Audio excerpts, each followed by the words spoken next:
दिख रहा है? दिख रहा है? चलो ठीक, तुम्हारी मर्जी है। वो खिड़की बंद कर दो, क्या सफोकेशन हो रही है तुम लोग को ना, मतलब तुम लोग जैसा विद्यार्थी को ना पेड़ के नीचे बैठा के पढ़ाना चाहिए, पालथी में जमीन फैसिलिटी चाहिए पूरा।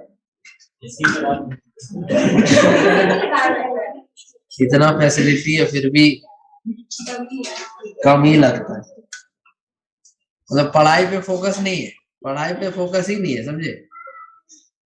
एसी चाहिए, चाय कॉफी और समोसा,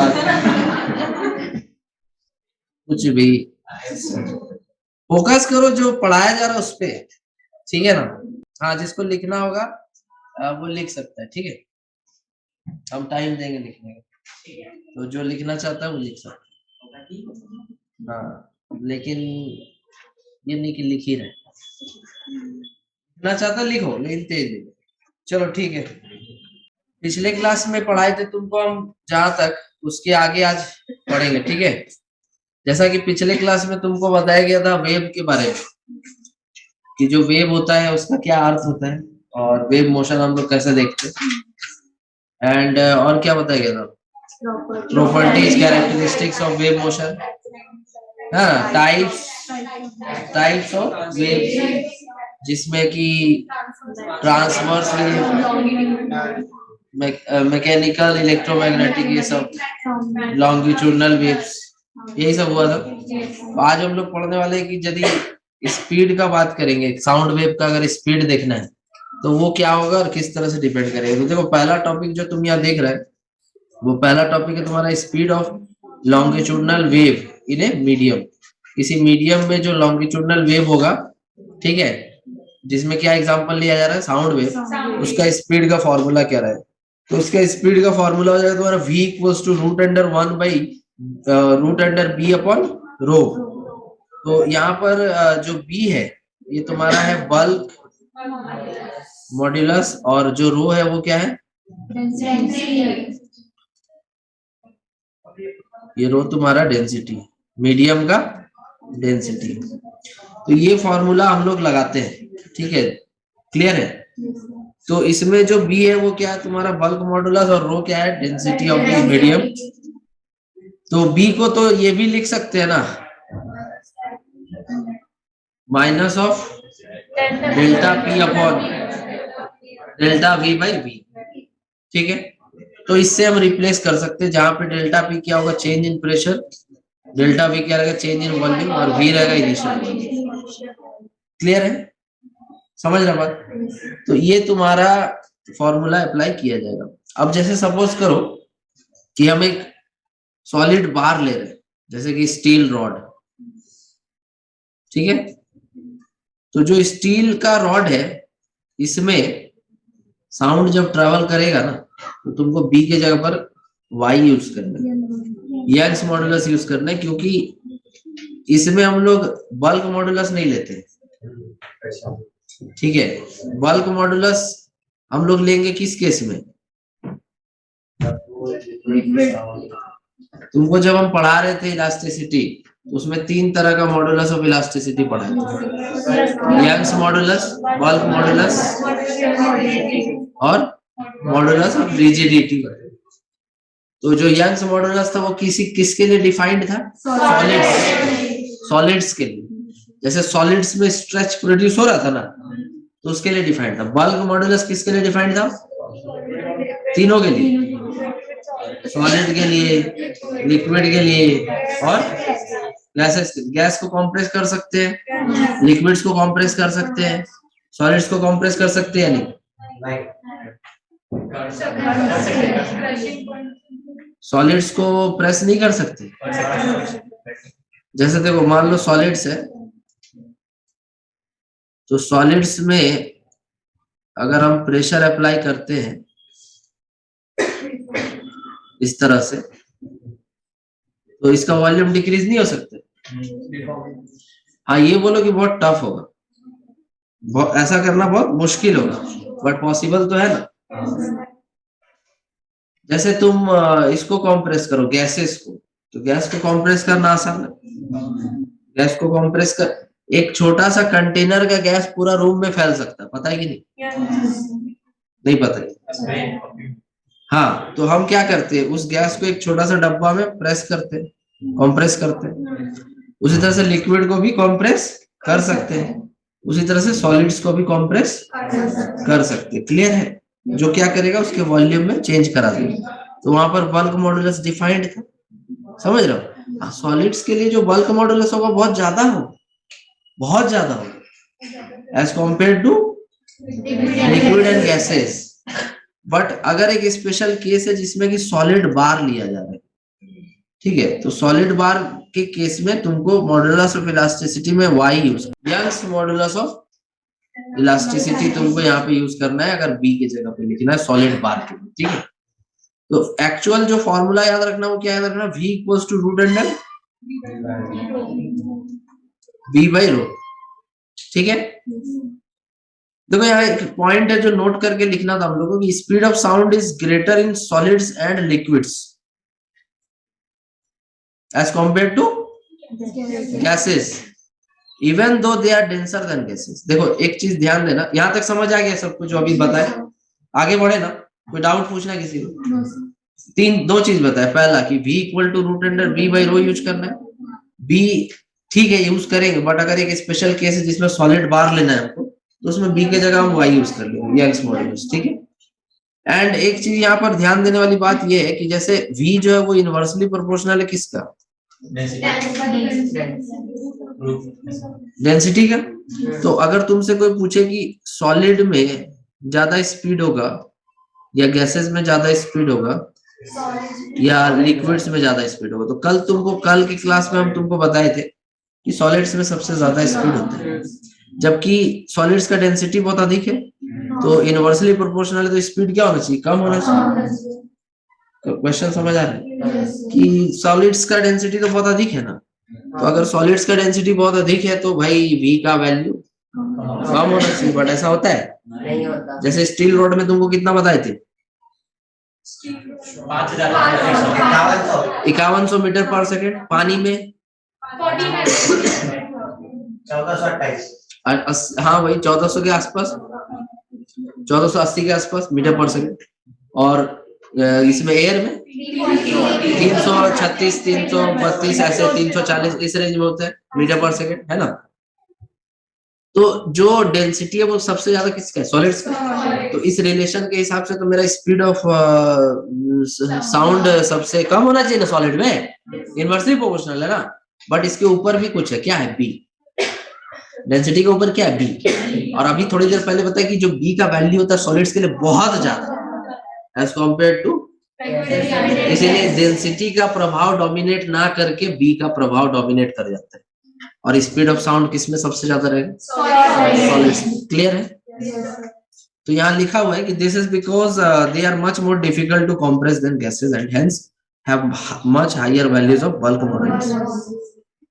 समझ गए? तो इसकी वजह से जो डेंसिटी का प्रभाव है वो डोमिनेट ना करके बल्क मॉडुलस का प्रभाव ज्यादा इफेक्टिव दिखता है। समझ रहे हो? तो इस वजह से बी का वैल्यू जिसका ज्यादा है उसमें स्पीड ऑफ साउंड ज्यादा होगा। और वो कौन है? सॉलिड्स। सॉलिड्स को कंप्रेस कर पाना आसान नहीं है। जैसा फॉर एग्जांपल हम तुमको बता रहे, सॉलिड्स का अगर बल्क मॉडुलस 10 का पावर 11 होगा ना, तो लिक्विड्स का लगभग 10 का पावर 9 होगा। तो तुम समझ रहे हो 100 गुना का अंतर है कि नहीं?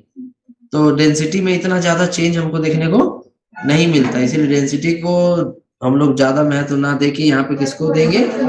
Bulk modulus. और बल्क मॉडुलस के डायरेक्टली प्रोपोर्शनल है रूट का, इस वजह से जिसका बल्क मॉडुलस अधिक है उसका स्पीड ऑफ साउंड भी ज्यादा। नेक्स्ट जो लिखना था लिख लिया है, किसी को कुछ लिखना है? नेक्स्ट लिखना है? हाँ लिख ली तुम लोग, आगे बढ़े ना। चलो देखो, हाँ एक और फॉर्मूला तुमको हम यहाँ पे बता रहे जो स्पीड बताएगा तुमको। अभी हमारा साउंड वेव चल रहा है, ठीक है ना, ये वेव का साउंड वेव चल रहा है। इससे भी तुम्हारा नीट में क्वेश्चंस आते हैं साउंड वेव्स। तो यहाँ एक और फॉर्मूला तुमको बता रहे हैं हम, किसका? Speed of sound. जैसे किसी मीडियम में सपोज करो कि बल्क मॉडुलस का वैल्यू दिया हुआ है, साथ में मॉडुलस ऑफ रिजिडिटी ईटा दोनों दिया हुआ है, तो उस केस में v का वैल्यू तुम ये भी यूज कर सकता है root under v plus 4/3 eta upon rho. Clear है? और मान लो कि गैसेज में देखो, अगर तुमको गैसेज में स्पीड ऑफ साउंड निकालना है तो तुम क्या करेगा, v equals to root under p by rho. p यहाँ पे क्या है, प्रेशर, और रो क्या है, डेंसिटी। तो अभी तक तुमको 3 फॉर्मूला बताया। पहला फॉर्मूला जो तुम्हारा था वो था v equals to root under b by rho. किसी भी मीडियम में अगर तुमको साउंड का स्पीड चाहिए, यहाँ लिखा हुआ सब साफ साफ लिखा हुआ, कंफ्यूज मत करो, यहाँ साफ साफ लिखा हुआ है कि speed of longitudinal wave in medium. ठीक है, पहला point root under B upon rho. दूसरा पॉइंट, एक और यहाँ पे वाई वाला भी था कि अगर तुम्हारा कोई एक लीनियर मटेरियल है जैसे सॉलिड बार, सॉलिड रॉड, तो उसमें तुम बी की जगह पे वाई लिख सकता। अगर कोई ऐसा क्वेश्चन है जिसमें तुमको बी नहीं दिया हुआ है और बोला सॉलिड बार है, जैसे एल्युमिनियम रॉड है और वाई दिया हुआ है, तो वाई रख के भी उसका वैल्यू तुम स्पीड ऑफ साउंड का निकाल दे। तो किसी मीडियम में अगर तुमको स्पीड ऑफ साउंड चाहिए तो root under B by rho. दूसरा कि अगर कहीं पर बल्क मॉडुलस के साथ साथ मॉडुलस ऑफ रिजिडिटी भी गिवन है। मॉडुलस ऑफ रिजिडिटी किसके लिए डिफाइंड है? सॉलिड्स के लिए। अरे जिसका डेफिनेट शेप होगा, ठीक है, जैसे तुम गैस में रिजिडिटी देखते हैं, लिक्विड्स में रिजिडिटी होता है, सॉलिड्स में होता है। सॉलिड का जो शेप होता है वो रिजिड होता है, उसमें ईटा डिफाइंड था। समझ गए? तो किसी एक क्वेश्चन देंगे जिसमें तुमको बी और ईटा दोनों देंगे, तो उसमें तुमको क्या लगाना पड़ेगा, रूट अंडर बी प्लस 4/3 ईटा को। ठीक है, और अगर पर्टिकुलरली किसका बात हो रहा है, गैसेस का, गैसेस का, तो गैसेस वाले केस में तुमको ज्यादा दिमाग नहीं लगाना, v equals to root under p by,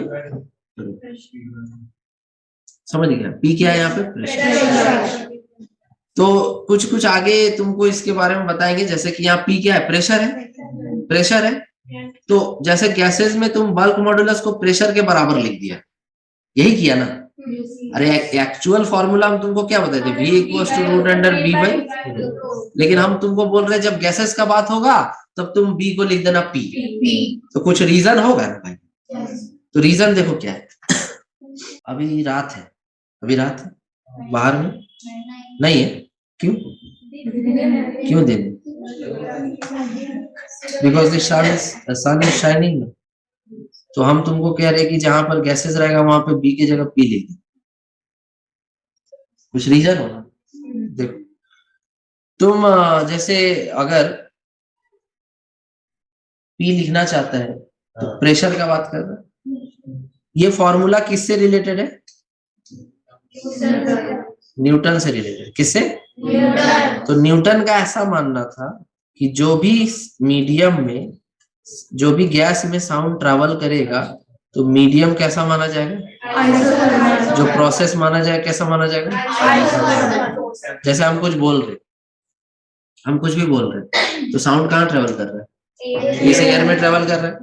तो न्यूटन के हिसाब से ऐसा मानना है कि ये जो प्रोसेस है ये कैसा प्रोसेस है, आइसोथर्मल।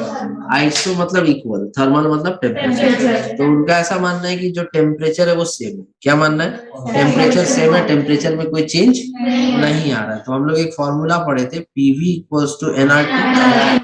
अगर उनके हिसाब से आइसोथर्मल प्रोसेस है, जब साउंड ट्रैवल कर रहा है गैस में, जब साउंड गैस में ट्रैवल कर रहा है तो जो मीडियम माना जा रहा है आइसोथर्मल माना जा रहा है। तो आइसोथर्मल अगर माना जा रहा है तो टेम्परेचर को क्या माना जाएगा, कांस्टेंट। तो उसके हिसाब से पीवी कांस्टेंट हो जाएगा, के कांस्टेंट मान लिया, ठीक है। अरे एन कांस्टेंट है, आर कांस्टेंट है, और न्यूटन ने कहा कि प्रोसेस आइसोथर्मल होगा, दैट मीन्स कि जो टेम्परेचर है वो भी कांस्टेंट है। वेरी गुड, तो दैट इज के। अब हम इसको पार्शियल डिफरेंशिएट करना चाहते हैं, ठीक है। नीट वाला डिफरेंशिएशन तो अभी तक जानते ही होंगे जी, ड्रॉपर में पढ़ा 5 महीने बाद नीट दे। तो पार्शियल डिफरेंशिएशन हम करेंगे P d V plus V d P equal to 0। लिख सकते हैं ना, नहीं लिख सकते, ठीक है। अब फिर हम इसको उधर भेज देंगे तो क्या हो जाएगा, माइनस वी डीपी दोनों तरफ v से डिवाइड कर दे चलेगा? इक्वल्स टू माइनस dp, अब dp बाई v कट जाएगा है ना, तो यहाँ से p कितना आ गया? Minus dp by dv by v। यही तो बल्क मॉडुलस था। ये जो टर्म है ये क्या है? बल्क मॉडुलस है ना, तो p को हम क्या लिखते हैं? b के बराबर। तो जब हम आइसोथर्मल प्रोसेस मान रहे हैं ना मीडियम को, जिसमें कि साउंड ट्रेवल कर रहा है, तो दैट मीडियम, उस मीडियम में प्रेशर और बल्क मॉडुलस एक ही चीज माना जाता है। ठीक है, तो जो फॉर्मूला तुम्हारा था v equals to root under b by rho, उसको b को रिप्लेस करके क्या रख देंगे? यहाँ लिखे, क्या लिखे?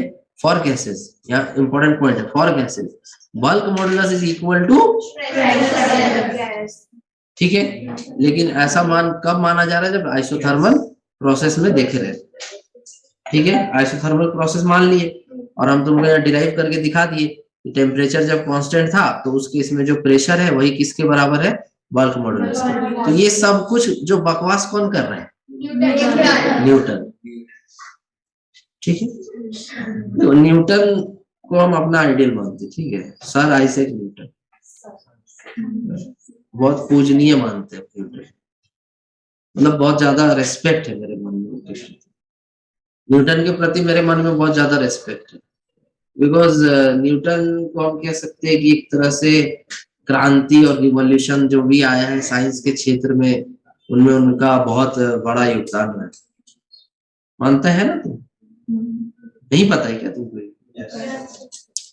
तो न्यूटन काफी महान है, लेकिन गलती उनसे भी हुआ है यहाँ पे। ये गलती क्या है आगे पढ़ेंगे हम लोग। तो अभी तक तुम क्या क्या सीखा? पहला कि v equals to root under b by rho, दूसरा v equals to root under y by rho, तीसरा v equal to root under b plus 4/3 eta upon rho, और चौथा v equals to root under p by rho. कब, कौन, कैसे, कहाँ, सब समझ। आगे बढ़ते 3 मिनट्स अगर लिखना है।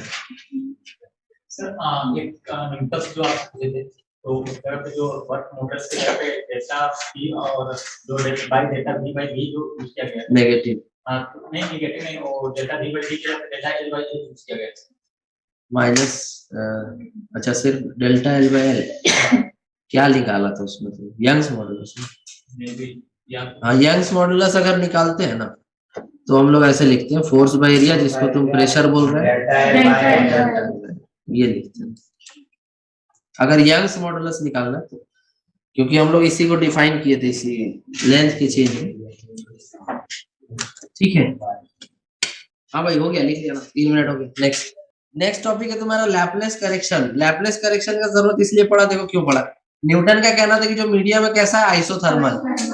आइसोथर्मल मीडियम मान रहे थे कौन? न्यूटन। तो आइसोथर्मल मीडियम मानने पर हम वहां पे v equals to root under p by rho लिख दे रहे थे ना, लेकिन जब उसका फॉर्मूला से वैल्यूज निकाला गया तो वो वैल्यू आ गया 280। ठीक है, जो फॉर्मूला न्यूटन बताया उससे जो वैल्यू आया कितना आया? 280 मीटर पर सेकेंड। तो एक्चुअल वैल्यू तो इतना होता नहीं है। एक्चुअल वैल्यू कितना होता है? 331-32 के आसपास होता है। तो थोड़ा बहुत कम रहता तो बात था, ये कितना कम है? 15% कम है। दैट मीन्स कि जो मीडियम को आइसोथर्मल मान के Newton root under p by rho बता रहे वो तो सही नहीं है। तो उसको सही कौन किया? लैपलेस। समझ रहे हो? लैपलेस के द्वारा सही किया गया, उसको लैपलेस करेक्शन लाया गया। और इनका कहना था कि मीडियम आइसोथर्मल नहीं है, एडियाबैटिक। मतलब प्रोसेस कैसा होगा? एडियाबैटिक। एडियाबैटिक में क्या होता है? Energy constant delta Q equal to 0। समझ रहे हो बात? Temperature of the medium particles में इंक्रीज और decrease, but the energy of the medium remains constant. ये बोलना था लैपलेस का। ठीक है, तो इनके द्वारा जब फॉर्मूला दिया गया तो वो आ गया v equals to root under gamma p by rho. मतलब जो फॉर्मूला मेरा v equals to root under beta b by rho था, उसको रिप्लेस करके क्या रख दिए? v equals to root under gamma p by rho, जहां पर गामा को क्या बोलते हैं? Adiabatic coefficient of, adiabatic coefficient जो तुम्हारा ठीक है, इसका वैल्यू होता है Cp/Cv, केमिस्ट्री में पढ़ा होगा। मोनो एटॉमिक गैस के लिए अलग होता है, डाई एटॉमिक गैस के लिए अलग होता है। तो ये कैसे किए इसका भी हम तुमको निकाल के दिखाते, ध्यान से। यहाँ करे, दिख रहा है, यहाँ दिख रहा है, ठीक है। देखो, जैसे कोई भी अगर एडियाबेटिक प्रोसेस होगा तो उसमें PV to the power gamma क्या रहेगा, फिर से यहाँ पार्शियल डिफरेंशिएट करेंगे और P को कांस्टेंट रहने दो और V का पावर गामा में, गामा बाहर आ जाएगा, V का पावर गामा -1 और V का dV, क्लियर है, प्लस P को डिफरेंशिएट करो और V का पावर गामा कांस्टेंट रहेगा तो dP इक्वल टू K का 0। यहाँ तक क्लियर है। अब यहाँ से देखो V का पावर गामा आके कॉमन आके कट जाएगा, यहाँ बचेगा गामा P और ये V का पावर -1 बचेगा ना, तो उसको बाई V लिख दो, dV रहेगा प्लस V का power gamma dP equal to 0। यहाँ तक किसी को डाउट तो बोलिए, डिफरेंशिएशन है भाई। फिर आगे बढ़ो तो यहाँ पे तुमको दिखाई देगा कि हम यहाँ पर बल्क मॉडुलस निकालना चाहते हैं, तो हमें किसी एक टर्म को एक साइड भेज दो, तो V to the power gamma dP को रहने दो और बाकी उसको उधर भेज दो, तो माइनस गामा P dV/V। यहाँ तक ठीक है। अच्छा, V का पावर गामा कट चुका है, यहाँ तक ठीक है।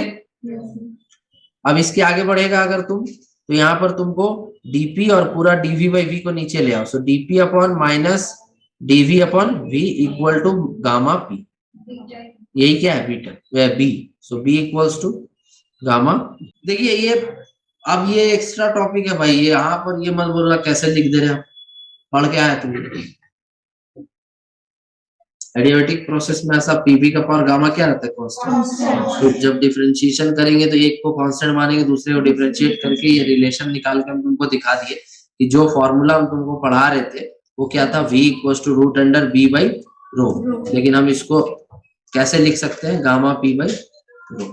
गामा P क्यों लिख सकते हैं, क्योंकि अगर मीडियम को एडियाबेटिक माना जाए तो उस केस में B किसके बराबर होता है, गामा P के बराबर, तो उसको रिप्लेस करके गामा P लिखा है।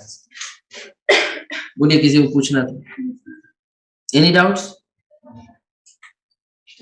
चलो, तो हाँ, जब हम इसके वैल्यू से निकाले तो कितना आया, 331.3।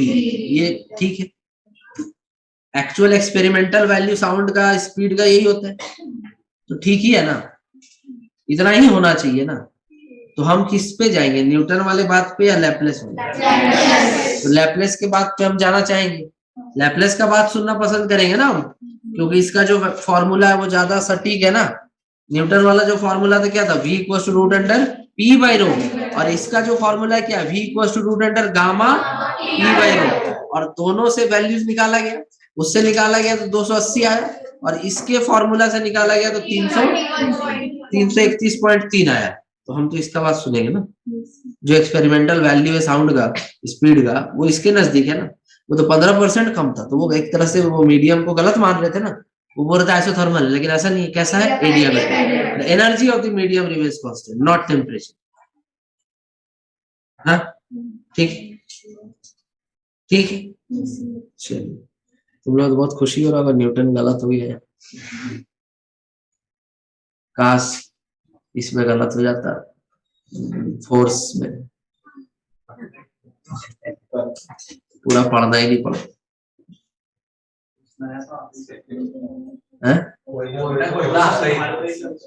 हाँ, कोई तो आएगा,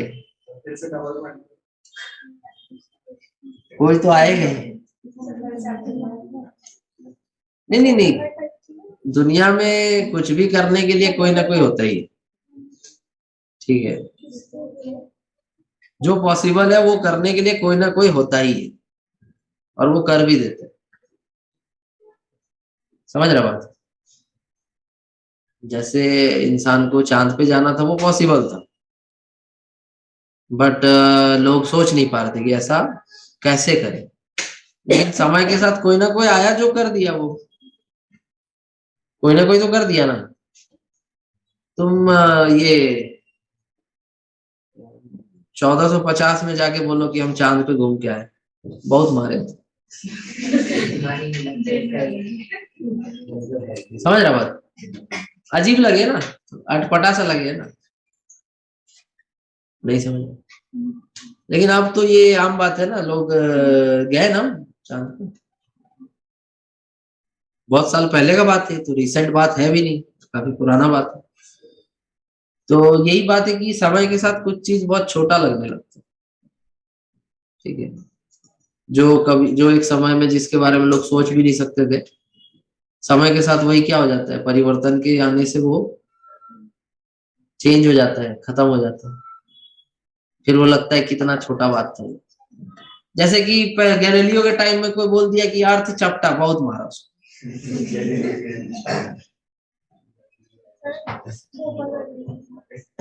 बहुत मारा, जेल में डाल, हाँ जेल में डाल,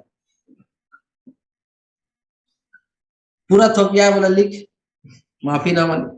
कैसे बोला था, बोला कैसे तू, फिर उससे माफीनामा लिखवा,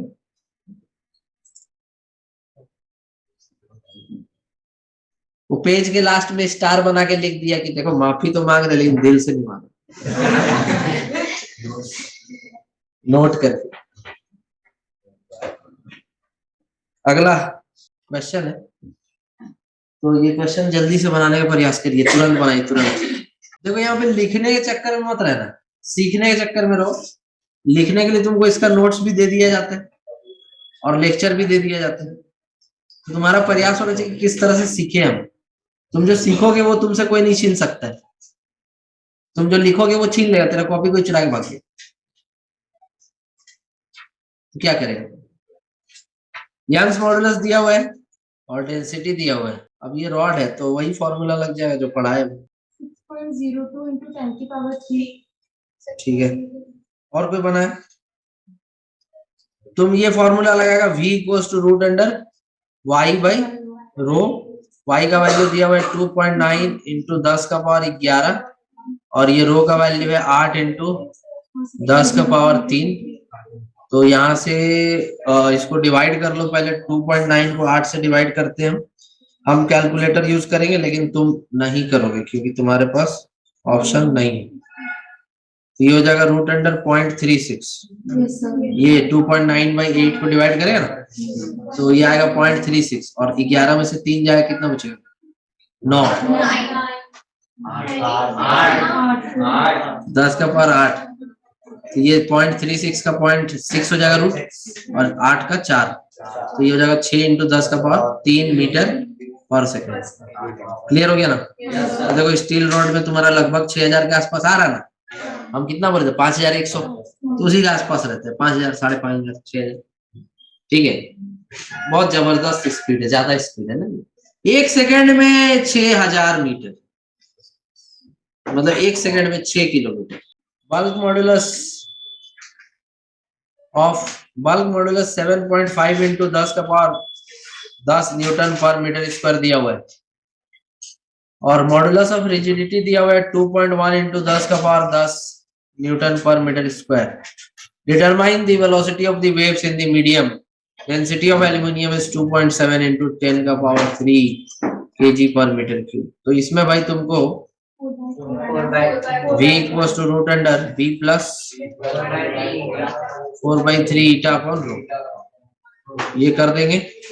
b का वैल्यू हो जाएगा 7.5 इंटू 10 का पावर 10 है ना, प्लस 4/3 इंटू ईटा 2.1 इंटू 10 का पावर 10 डिवाइडेड बाई रो का वैल्यू 2.7 इंटू 10 का पावर 3।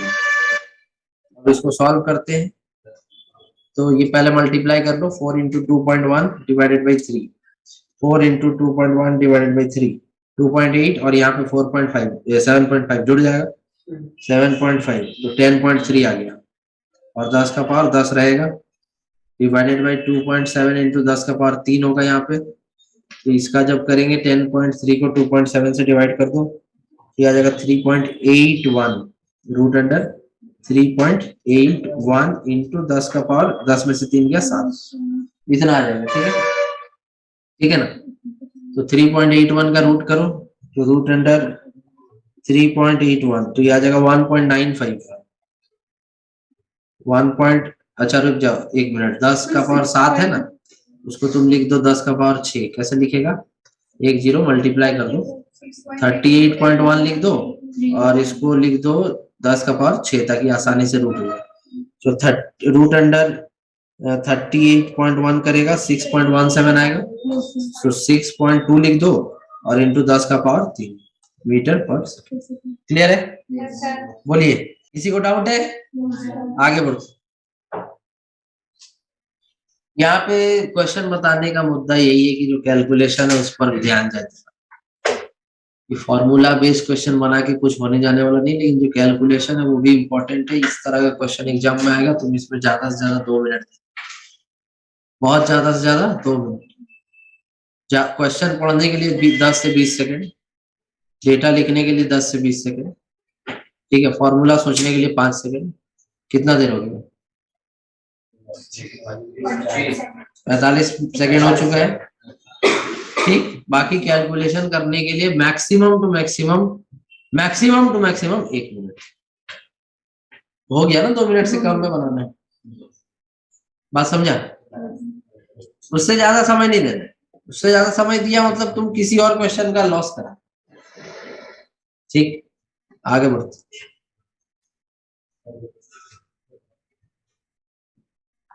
अगला सवाल है, eight normal temperature and pressure speed of sound in air is 332 meter per second. What will be the speed of sound in hydrogen at normal temperature and pressure? Air is 16 times heavier than hydrogen. इस question के लिए हम तुमको 2 minute देना चाहते हैं। इसके लिए 2 मिनट देना चाहते हैं। बना के देखो, बना पा रहे हैं? सॉल्व करके देखिए। हाँ बोलो। 4 गुना हो जाएगा, ठीक है। 332 का 4 गुना। एक आंसर आ चुका है। एनटीपी है, NTP normal temperature and pressure. 4 times, very good. देखिए, हाँ, जैसे मेरा फॉर्मूला है V equals to root under gamma P by rho, तो गामा पी से मतलब नहीं है यहाँ पे, ठीक है, क्योंकि यहाँ पे हाइड्रोजन का बात हो रहा है और कहाँ गया? एयर का है ना। तो एयर और हाइड्रोजन में अंतर नहीं है। एयर भी एटॉमिक गैस होता है, हाइड्रोजन भी डायटोमिक गैस होता है। यहाँ पे जो एयर कह रहा है इसका अर्थ है तुम्हारा इससे है, इसको 16 गुना हेवी मान के चल रहे हैं, समझ रहे हो? मतलब ये 16 गुना हेवी कौन होता है हाइड्रोजन से? अरे कौन होता है उसमें पीरियोडिक टेबल? ऑक्सीजन। हाइड्रोजन को क्या लिखते हैं? H2। और यहाँ पे जिसका बात हो रहा है वो O2 है। समझ रहा? अरे नहीं पता है तो ये एक्चुअल में O2 का बात कर रहा है और H2 का बात कर रहा है, तो दोनों कैसा गैस है? दोनों डाई एटॉमिक गैस। तो अगर दोनों डाई एटॉमिक गैस है तो दोनों के लिए गामा सेम रहेगा और प्रेशर सेम रहेगा, क्योंकि दोनों का बात किस पे हो रहा है? Normal temperature and pressure. तो V को लेना देना है 1/ρ से। समझ रहे बात? तो हम इसको ऐसे लिख सकते हैं, V1/V2 equals to root under ρ2/ρ1। V1 कितना है? 332। V2 हमको पता नहीं है। ρ2 कितना है जी? कितना गुना है? 16 गुना। किससे? मतलब कि जैसे पहला वाला गैस का और दूसरा वाला गैस का डेंसिटी निकाला जाएगा तो 1/16। नहीं समझे? Air is 16 times heavier than hydrogen. तो अगर मान लो कि पहला गैस को क्या माने हम लोग? हाइड्रोजन, और दूसरा गैस को ऑक्सीजन। तो यहाँ पे एक काम करो, 1 और 2 के जगह पे तुम लिख दो हाइड्रोजन और ऑक्सीजन। अदरवाइज क्या होगा कि जहाँ 16 है तुम वहां पे 1 लिख देगा और जहाँ 1 है वहां 16। जैसे इसको मान लो H और इसको O। तो इसको मानना होगा O और इसको मानना होगा H। तो मेरा जो दिया हुआ है वो किस में दिया हुआ है, एयर में, मतलब वो कौन सा होगा, नीचे वाला, समझ गया। और ऑक्सीजन 16 गुना किससे, हाइड्रोजन। पूरा क्लियर है। तो यहाँ से तुम्हारा VH आ गया कितना, 4 गुना ऑफ 332.1328 मीटर पर सेकेंड। एनी डाउट्स, बोलो जी। 4 गुना क्लियर है, कोई डाउट है किसी को? चलिए आगे बढ़ते हैं। अगला सवाल ये जो लिख रहा लिख सकता है, बाकी लोग अगला सवाल देंगे। At what temperature will the speed of sound in hydrogen be the same as in oxygen at 100 degrees Celsius? Molar masses of oxygen and hydrogen are in the ratio 16:1. Fast. सुबह सुबह दही चूड़ा खा के आओ, समझा? दही चूड़ा, ग्रेन क्या? अरे पोहा भाई, बिहार में हम लोग दही चूड़ा खाते हैं, ठीक है ना, दिमाग पूरा तेज चलेगा। ठंडा का टाइम है, अभी थोड़ा नेग्लेक्ट ही करोगे बेटर है, सर्दी हो जाएगी। दही ठंडा होता है, दोपहर में खा सकते हैं, सुबह खाएगा थोड़ा जुकाम वगैरह होता है। खाना तुम हेल्दी खाएगा ना तो तुम्हारा एफिशिएंसी जो है अभी उससे कई गुना बढ़ जाएगा। नहीं समझा बात? तुम एग्जाम देने जाओ, ठीक, नीट का एग्जाम है तुम्हारा, मान लो 10 बजे से, तुम 9 बजे गया और जाके 50 रुपया गुपचुप खा लिया, आई कैन गारंटी इट कि तुम्हारा नीट का पेपर कहीं ना कहीं उसकी वजह से डिस्टर्ब हुआ। तुम बात समझा नहीं है? तुम्हारा जो हेल्थ है ना वो डायरेक्टली प्रोपोर्शनल है तुम्हारे फूड से। हाँ, जो भी तुम्हारा प्रोडक्टिविटी, तुम्हारा पेपर है 10 बजे से, तुम 9 बजे जाके 50 रुपए का मसालेदार गुपचुप खा के बैठा एग्जाम में, तुम पूरी तरह से फोकस्ड नहीं रह पाएगा, तुम्हारा हेल्थ कहीं ना कहीं उसकी वजह से डिस्टर्ब रहेगा, तुम अपने आप को अनकंफर्टेबल फील करेगा, तुम्हारा माइंड क्वेश्चन में लगेगा ही नहीं। तो उसी तरह से तुम्हारा डेली का रूटीन भी होना चाहिए। तुम स्टूडेंट है ना, भाई, तुम्हारा फूड हेल्दी होना चाहिए, ठीक है, खासकर तुम एक विद्यार्थी है, इस वजह से तुमको अपना एफिशिएंसी बढ़ाना है, तुम्हारे पास जो समय है उसमें तुमको ज्यादा काम करना है। क्वेश्चन है कि at what temperature will the speed of sound in hydrogen be the same as in oxygen at 100 degree Celsius? Molar masses of oxygen and hydrogen are in the ratio 16:1। देखिए, इसमें तुमको जो फॉर्मूला यूज करना है वो तो gamma P by rho use करना है ना, और हाइड्रोजन और ऑक्सीजन है, तो देखो क्या करना है। आप पढ़ने आए हैं, क्या कर रहे हैं कॉपी में, क्या कर रहे हैं, फ्रंट कुछ करना है, दिमाग लगाना है। अरे भाई तुम पढ़ा है, तुमको पता होना चाहिए कि PV = nRT नाम का एक फॉर्मूला होता है, नहीं होता है? तो हम P को क्या लिख देंगे, nRT/V। तो जो मेरा फॉर्मूला था वेलोसिटी का वो क्या था, √P/ρ। तो हम यहाँ पे गामा P की जगह क्या लिख देंगे, nRT/V। हम n को लिख दे रहे 1 क्योंकि नंबर ऑफ मोल्स हम 1 लेके चल रहे, ठीक है, और डिवाइड बाई रो, यहाँ से आ जाएगा √RT/ρ भी आ जाएगा।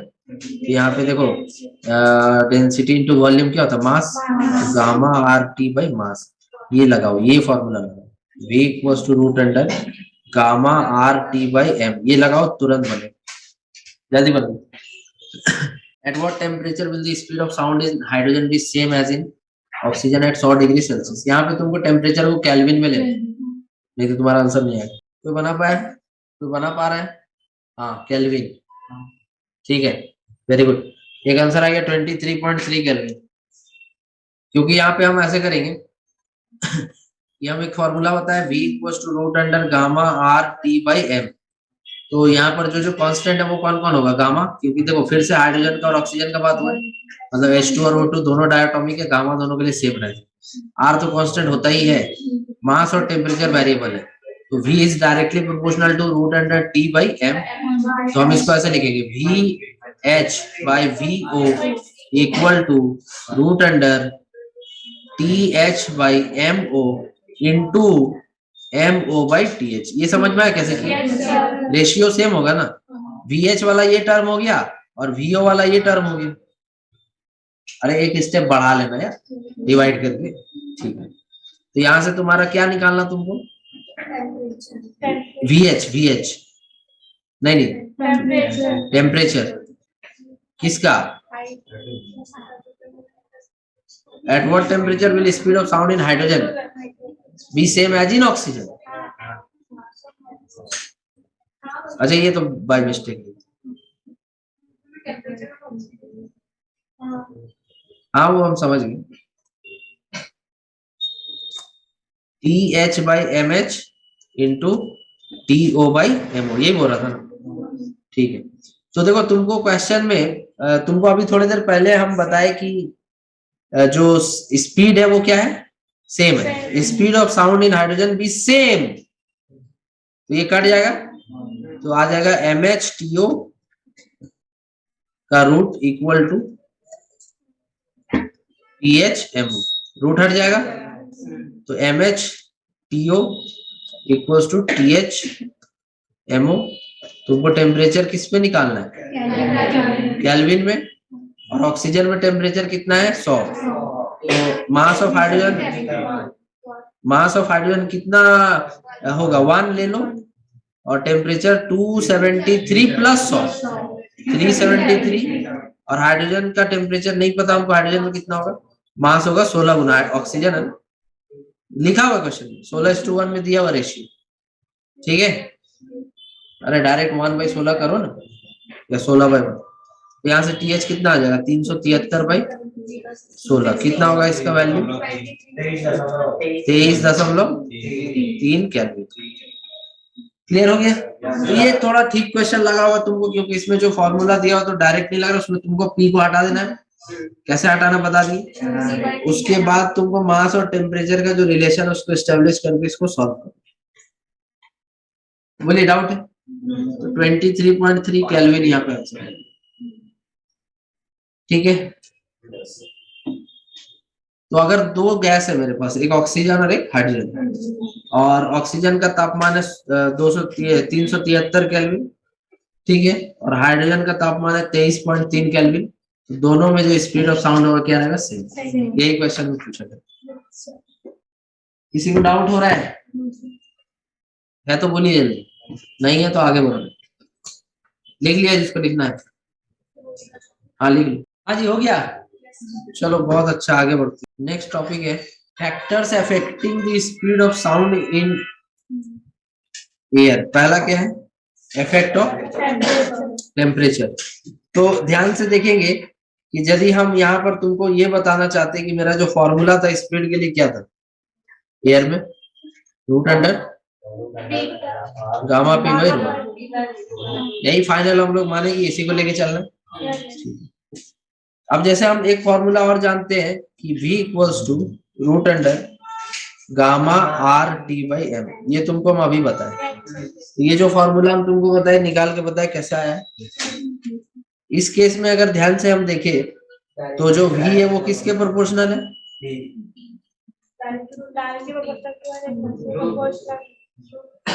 मॉलिक्यूलर मास तो कांस्टेंट होता है, किसी गैस का मॉलिक्यूलर मास कांस्टेंट रहेगा, गामा R ये सब कांस्टेंट होता है, तो V is directly proportional to root under T। That means अगर आप टेम्परेचर बढ़ाएंगे तो उसमें जो साउंड का जो स्पीड होगा एयर में क्या हो जाएगा? बढ़ जाएगा। जैसे मान लो कि तुम टेम्परेचर 2 गुना कर देगा तो √2 टाइम्स, और टेम्परेचर 4 गुना कर देगा तो 2 गुना हो जाएगा। समझ रहा बात? तो अब तुमको एक एग्जांपल हम यहाँ पे देना चाहते हैं, जैसे STP मतलब स्टैंडर्ड टेम्परेचर एंड प्रेशर। इसमें तुम्हारा जो टेम्परेचर होता है कितना होता है? 0 डिग्री सेल्सियस, और टेम्परेचर 1 ATM। ये 0 डिग्री, हाँ प्रेशर, और ये जो टेम्परेचर जो तुम्हारा 0 डिग्री सेल्सियस है इसको क्या लिख सकते हैं? 273 केल्विन हम लिख सकते हैं, ठीक है। तो सपोज करो दो टेम्परेचर लेते हैं, एक टेम्परेचर T ले रहे हैं, एक टेम्परेचर क्या ले रहे हैं? T, और एक टेम्परेचर क्या ले रहे हैं? 273। हम ऐसा लिख सकते हैं V at T upon V at 0 degree Celsius equals to root under temperature T upon 273। बोलो क्लियर है? डाउट है? तो अगर हम इसको T डिग्री सेल्सियस लिखते हैं तो हमको यहाँ पर भी क्या करना पड़ेगा? समझ आ रहा है कुछ भी? दो तापमान है, एक है T डिग्री सेल्सियस और एक है, तो स्पीड हम रेशियो अगर टेम्परेचर T का और 0 का लिखेंगे तो ऐसे ही लिखेंगे ना, तापमान का रेशियो का रूट। तो यहाँ से VT इक्वल टू क्या आ जाएगा? VT अपॉन VO क्या आ जाएगा? Root under 1 plus T by 273 लिख सकते हैं। बोलो सही है? ये डिवाइड हो गया, 1 हो गया और ये T बाई 273 बच गया। फिर यहाँ से हम ऐसे लिख सकते हैं VT by VO equals to 1 plus ये पावर में 1 बाई 2 आएगा जो बीच में आ जाता है बाइनोमियल से। कब ऐसा होता है? जब T क्या हो? स्मॉल। तो इसको ऐसे लिख देंगे T बाई, इसका डबल कितना हो जाएगा? 546। तो ये किसके लिए होगा? For smaller T। समझ आ रहा है? डाउट है तो बोलो। तो यहां से तुमको एक रिलेशन मिल गया कि VT equals to VO1 plus T by 546। ये तुमको क्या बता रहा है जी? अरे नहीं, ये क्या बता रहा है? ये वैल्यू जो है किसी तापमान T पर, ये T डिग्री सेल्सियस में है, देखो ऊपर लिखा हुआ है, किसी तापमान T पर अगर तुमको स्पीड ऑफ साउंड चाहिए तो तुम इस फॉर्मूला से निकालो। नहीं समझ आया? और ये T का वैल्यू क्या होना चाहिए? कम होना चाहिए। ये T का वैल्यू स्मॉल होना चाहिए, तब जाकर के हम ये लगा पाएंगे। लिख लो, ये लिखना है। हाँ ध्यान रखना, हम सब लिख दे रहे हैं यहाँ पे, अदरवाइज तुम भूल जाएगा। Speed of sound at any temperature T degree Celsius. और ये VO क्या है जी? VO speed of sound eight 0 degree Celsius.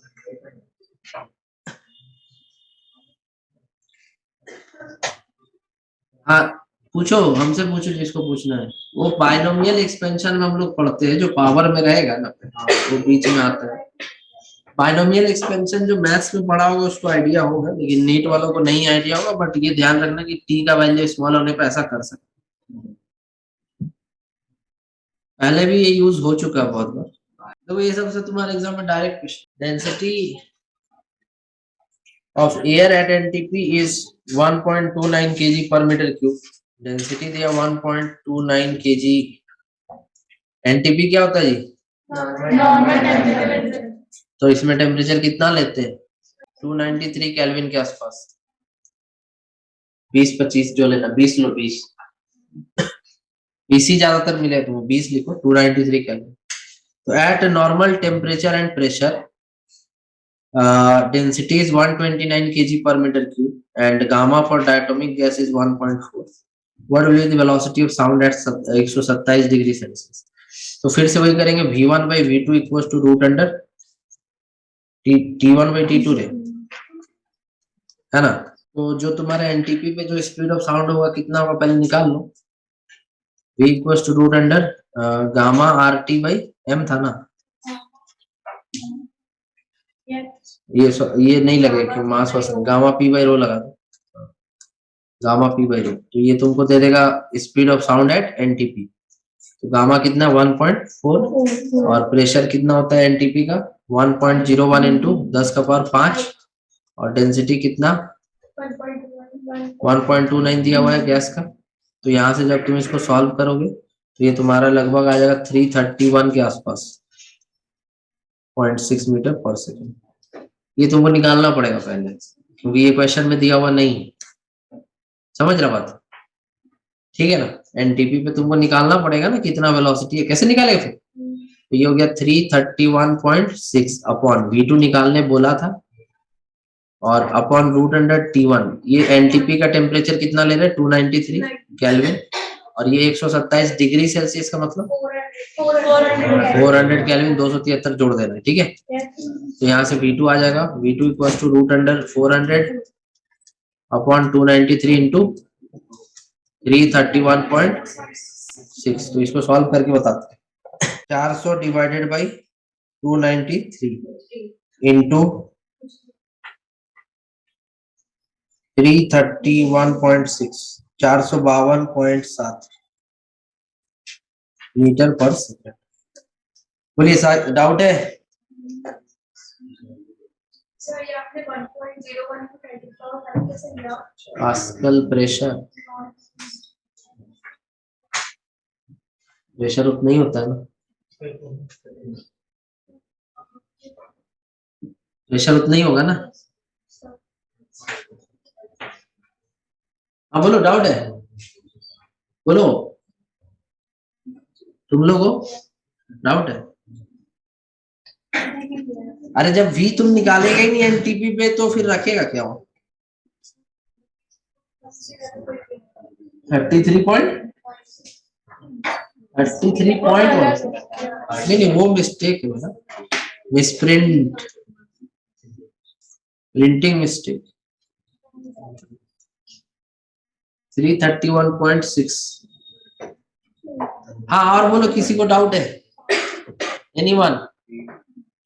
चलिए फिर आगे बढ़ते, मिटा दे इसको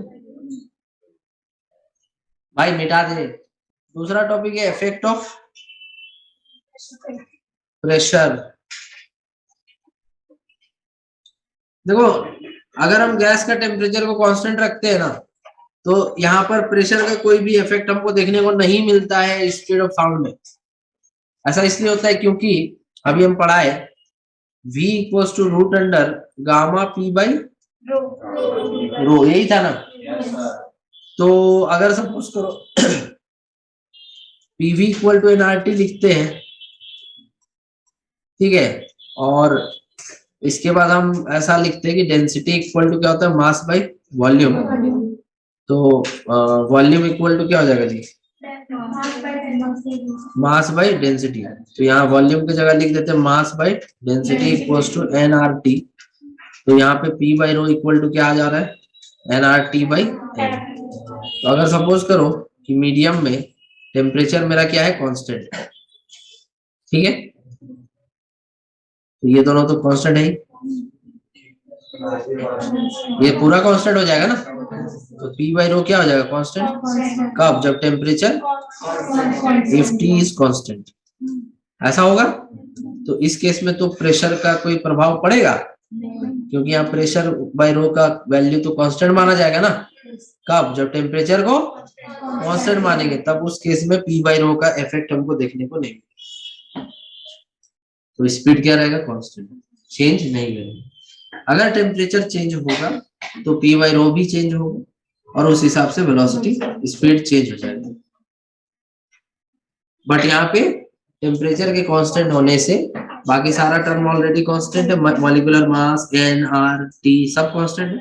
तो P बाई रो भी तो कांस्टेंट ही माना जाएगा एट कांस्टेंट टेम्परेचर। तो हमको जो भी स्पीड में कोई भी चेंज देखने को नहीं मिलेगा अगर हम प्रेशर को चेंज करें तो, क्योंकि उसके हिसाब से डेंसिटी भी चेंज होगा।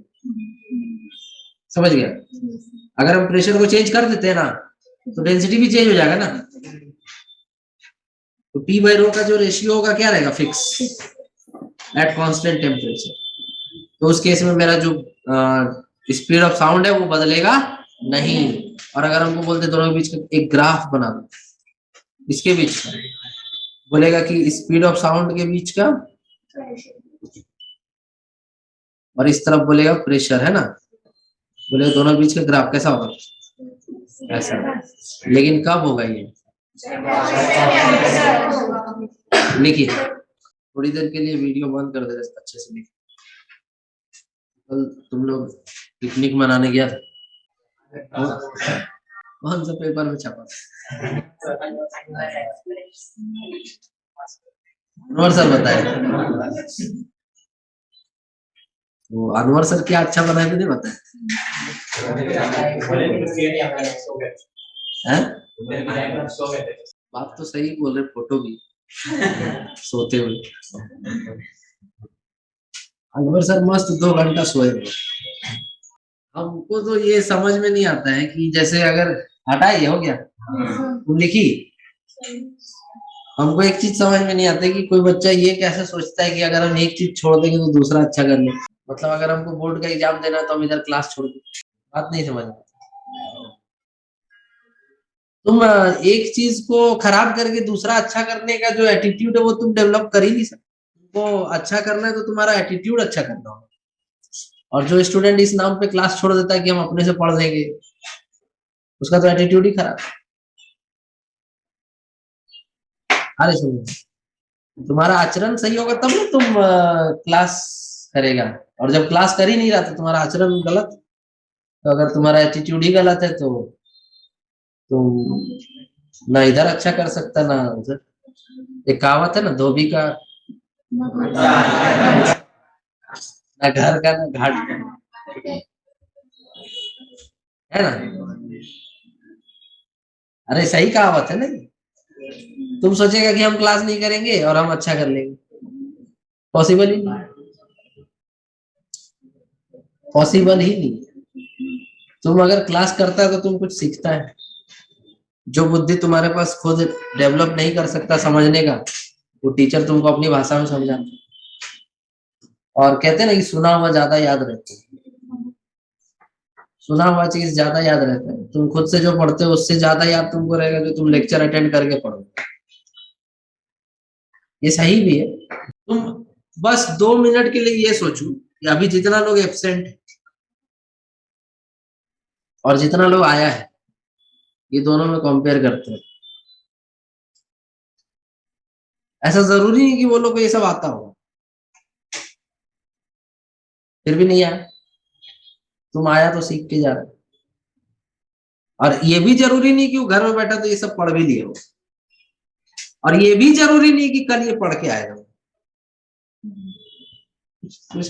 तुम आया है तो तुम पढ़ लिया, क्योंकि तुम यहाँ बैठा था, पढ़ लिया।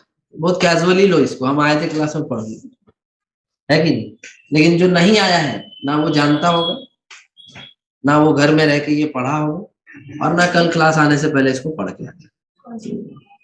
किस हिसाब से बोलता है कि एब्सेंट करने से ज्यादा पढ़ लेते? किस हिसाब से तुम उसको जस्टिफाई कर सकता है? कोई जस्टिफाई कर पाएगा कि नहीं आने से हम ज्यादा पढ़ लेते हैं? नहीं कर पाएगा। कैसे जस्टिफाई करेगा?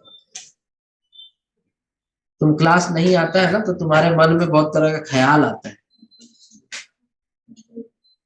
जब घर पे बैठा होता है ना तुम्हारे मन में बहुत तरह का ख्याल आता है, जिसका गुलाम है तुम,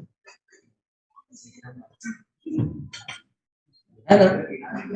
तुम्हारे मन में ख्याल आता है कि हम ये कर ले, थोड़ा मूवी देख ले, थोड़ा शो देख ले, या किसी को फोन कर ले, या कुछ बाहर चले जाए खाने। ये सब ख्याल आता है तुम्हारे, तुम इसका गुलाम है। तुम इससे जकड़ा हुआ तुमको, ये तुमको इसका बात मानना पड़ेगा। समझ आ रही बात? तो खाली तो घर पे बैठने से ज्यादा अच्छा क्लास करो मेरे हिसाब से। या एक और सवाल है क्या? हाँ, एक और क्वेश्चन देखो, कर पा रहे हैं? ρ1 v1 plus ρ2 v2 divided by v1 plus v2, ये यहाँ पे लगना चाहिए। मिक्सचर बनाइए। Sample of oxygen at NTP as volume v, v1 का वैल्यू v ले लो, and sample of hydrogen at NTP as volume 4v, v2 का वैल्यू 4v ले लो, v और 4v ले लो, ठीक है? Both the gases are mixed and mixture is maintained at NTP, mix कर दिए इसीलिए हमको ये लगाना पड़ेगा। अगर स्पीड ऑफ साउंड हाइड्रोजन में 1270 एनटीपी पे, तो बताओ मिक्सचर का जो साउंड होगा, मिक्सचर में जो स्पीड ऑफ साउंड होगा वो कितना होगा? पहले निकाल लो डेंसिटी कितना होगा मिक्सचर का, ठीक है?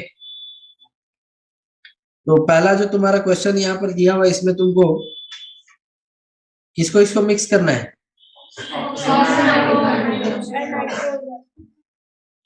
तो यहाँ पर जो सैंपल ऑफ ऑक्सीजन का वॉल्यूम v है, मतलब ये 1 वाला कौन है? ऑक्सीजन, और 2 वाला कौन है? हाइड्रोजन, ठीक है? इस हिसाब से डेंसिटी 1 का कितना होगा 16 गुना, और वॉल्यूम कितना है V।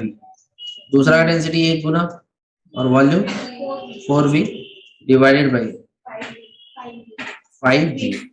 V कट जाएगा 16 और 4 20, 20 बाई 5 4 हो जाएगा ना, 4 हो जाएगा तुम्हारा मिक्सचर का डेंसिटी।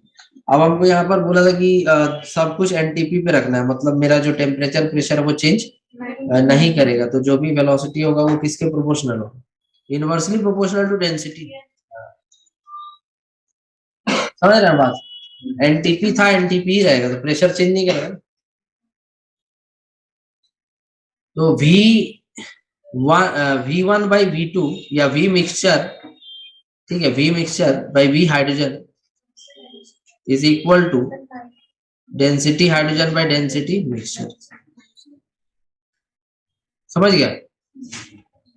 तो V मिक्सचर का चाहिए मेरे को, और हाइड्रोजन का कितना बोला था 1270, और डेंसिटी ऑफ हाइड्रोजन 1 होता है और इसका 4 गुना है, ठीक है ना।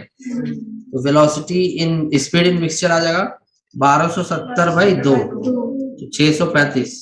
सही लिखे, 1200 का 600 और 70 का 35। बोलिए बोलिए। ये डेंसिटी ऑफ मिक्सचर निकाला जाता है इसी फॉर्मूला से, जब दो गैसेस को मिलाया जाता है, इनका वॉल्यूम डेंसिटी पता है, तो इस तरह से। अरे ये तो आसान है ना, जैसे मास कांस्टेंट रहेगा तो mass of mixture is equal to mass of 1 plus mass of 2, वही था। तो मास को लिख दो density into total volume, density of mixture into total volume, ये density of 1 into volume 1, density 2 into volume 2, ये फॉर्मूला है। Any doubts? चलो आगे बढ़ते हैं। हाँ, एक सजेशन देना चाहते हैं कि नेक्स्ट क्लास में एब्सेंट मत करो। ये तुम्हारा साउंड वेव्स चल रहा था अभी, प्रॉपर्टीज ऑफ साउंड्स पढ़ रहे थे ना, अगले क्लास में हम लोग पढ़ेंगे प्रोग्रेसिव वेव्स। अगला टॉपिक है इफेक्ट ऑफ ह्यूमिडिटी। ह्यूमिडिटी क्या मतलब, एक्चुअल में तुम्हारा जो कितना ज्यादा वाटर वेपर मिक्स है तुम्हारा एयर में, ठीक है, वही तुम्हारा रिलेटेड होता है किससे, मॉइस्ट ह्यूमिडिटी से। तो अगर सपोज करो कि ज्यादा वाटर वेपर मिक्स होगा किसमें, एयर में, तो जो डेंसिटी होगा क्या होगा, कम होगा। ड्राई एयर से डेंसिटी उसका कम हो जाएगा। तो उस हिसाब से अगर हम देखें तो जो मेरा डेंसिटी है वो क्या हो गया, कम हो गया ना। तो अभी फॉर्मूला क्या था, V equals to root under gamma P by rho. तो यहाँ पर मेरा क्या बोल रहा है, speed of sound increases with increase in humidity. तो ह्यूमिडिटी के बढ़ने से मेरा डेंसिटी कम हो जा रहा है, तो स्पीड बढ़ जाएगी। ह्यूमिडिटी के बढ़ने से डेंसिटी कम हो जा रहा है, इनवर्सली प्रोपोर्शनल है, स्पीड बढ़ जाएगी। Any doubts? नेक्स्ट टॉपिक है तुम्हारा effect of frequency. Sound waves of different frequencies travel with the same speed. Sound waves of different frequencies travel with the same speed in air, but their wavelengths in air are different. ठीक है, जो बोले वही लिख रहे हैं अभी। क्या कि स्पीड तो सेम है, फ्रीक्वेंसी अलग अलग है, तो वेवलेंथ भी अलग अलग है, लेकिन स्पीड क्या है, सेम है। अलग अलग फ्रीक्वेंसी का साउंड एयर में सेम स्पीड से ट्रेवल कर रहा है, जिसका वेवलेंथ अलग है। तो वेवलेंथ अलग अलग है, फ्रीक्वेंसी अलग अलग है, लेकिन स्पीड क्या है, सेम। नहीं समझे? हाँ बोलो सर, आपने जो रिलेशन बताया था उससे आपकी वेवलेंथ पे डिपेंड नहीं करेगा। कौन सा रिलेशन? सर इसके मैग्नीट्यूड पर V equals to F lambda. हाँ बोलो। तो जैसे F पे डिपेंड नहीं कर रहा, वैसे लैम्डा पे भी डिपेंड नहीं करेगा। जो वेलोसिटी है नहीं फ्रीक्वेंसी पे इसलिए डिपेंड नहीं कर रहा है क्योंकि वेवलेंथ चेंज हो जा रहा है उसके हिसाब से। हाँ जैसे F1 फ्रीक्वेंसी है, F2 फ्रीक्वेंसी है, F3 फ्रीक्वेंसी है, ठीक है। ये तीनों फ्रीक्वेंसी ऑफ साउंड है। ये एयर में ट्रेवल कर रहा है, स्पीड है v, स्पीड है v, स्पीड है v। तो वेवलेंथ सेम कैसे हो सकता है? इसका वेवलेंथ क्या होगा? λ1, इसका λ2 और इसका λ3। कहने का मतलब F1 λ1 किसके बराबर है? F2 λ2 के, F3 λ2। ये बोल दो, समझ गए? तो यहाँ पर फ्रीक्वेंसी अलग अलग होने पर भी स्पीड हम सेम देख पा रहे हैं। इसका ये मतलब हुआ कि वेवलेंथ अलग अलग। अगर वेवलेंथ सेम रहेगा, ठीक है, फ्रीक्वेंसी अलग अलग रहेगा, तो स्पीड कैसे सेम होगा? तो ऐसा ये एक तरह से ये इसलिए लिखा है ताकि इसको पढ़ने के बाद तुमको ये समझ में आए कि साउंड वेव्स जिसका फ्रीक्वेंसीज अलग अलग है वो सेम स्पीड से ट्रेवल कर रहा है। इसका मतलब ये वेवलेंथ उनका क्या है? डिफरेंट है। ये मतलब आया समझ में? और अगर कोई पूछेगा what is the effect of frequency on the speed of sound, बोल देना इंडिपेंडेंट। साफ साफ लिख दिए हैं, कोई कंफ्यूजन नहीं, ठीक है। लेकिन बोलेगा क्या वेवलेंथ भी सेम होगा? तो तुमको बोलना नहीं, वेवलेंथ कैसे सेम होगा? स्पीड सेम है ना, फ्रीक्वेंसी पे तो इंडिपेंडेंट है। तो मान लो फ्रीक्वेंसी को F1 से F2 कर दिए और स्पीड मेरा सेम ही है, दैट मींस वेवलेंथ λ1 से λ2 हो चुका होगा। आया समझ में? Class over.